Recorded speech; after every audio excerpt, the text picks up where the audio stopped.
আমি দেশের সমগ্র ভোটার সবাইকে ধন্যবাদ জানাই। সকল রাজনৈতিক দল, সকলের প্রার্থী, যারা নির্বাচনে অংশগ্রহণ করছেন সবাইকে আমি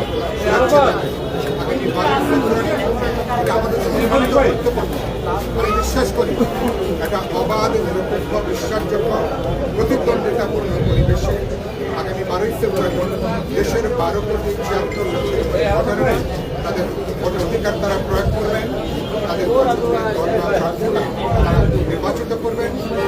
একই দিনে যেহেতু গণভোট অনুষ্ঠিত হবে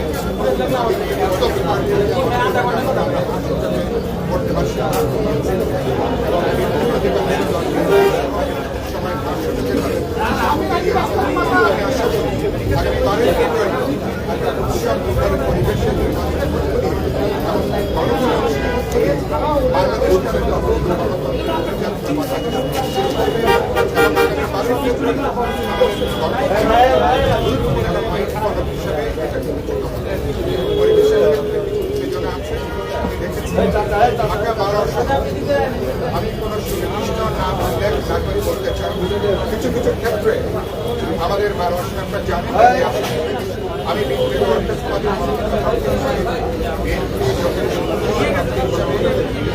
নির্বাচনী ভোটে রাজনীতিকে আমি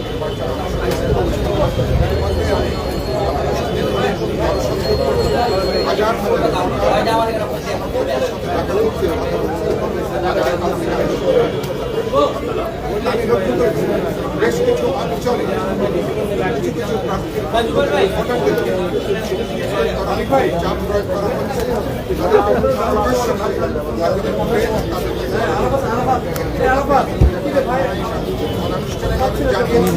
আগামীকাল প্রচারণা শুরু হওয়ার পরে প্রয়োজন চাপ অব্যাহত থাকে। আমরা যদি কোনো ধরনের বল প্রয়োগের কোনো ঘটনা দেখি, কোনো জবরদস্তি দেখি, কোনো ধরনের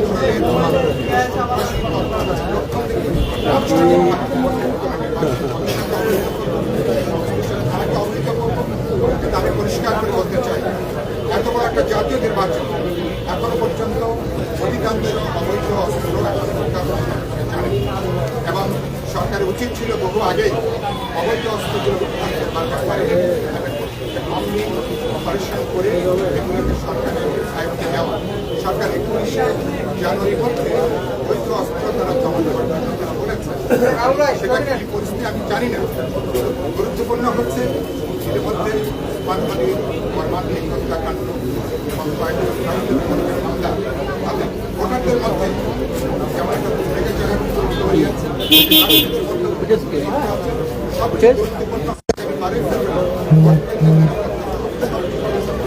আমি আশা করি সেদিক থেকে সরকার, নির্বাচন কমিশন এবং ভোটারেরা এটা একটা সম্মিলিত উদ্যোগের একটা যৌথ আবিষ্কার।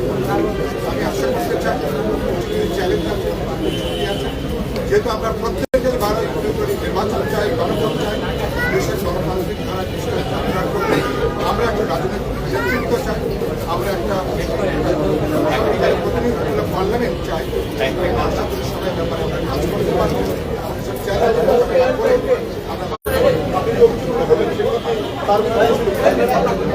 আমি বলেছি যে আমরা বিএনপি যেহেতু তারা সমর্থন করেছে, বিএনপি করতে পারেন 15.5 আনায় তাদের নেতা কর্মী সমর্থকরা বিপুলভাবে তারা আমার সঙ্গে তারা কাজ করছে এবং ইতিমধ্যেই তারা যে তাদের এক ধরনের করতে পারে তারা গ্রহণ করেছে, এটা অভূতপূর্ব।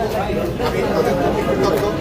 আমি বিশ্বধর্মী ভোটার সমাজে নানা দেশের এই ভারতকে বলা হয় দেশের বাইরে থাকার অধিকার। আমি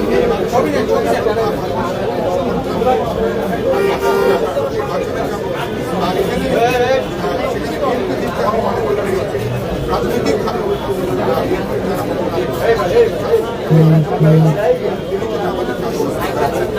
যারা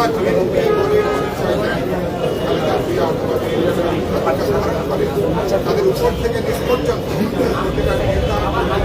সবাই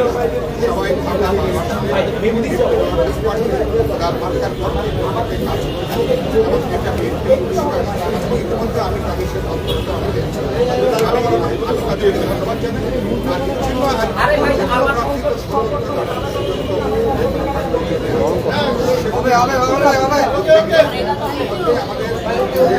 আর প্রচারণায় যে আগামী কিছুদিনের মধ্যে এই গণজোয়ার আমি আশা করি একটা জনস্রোত আমি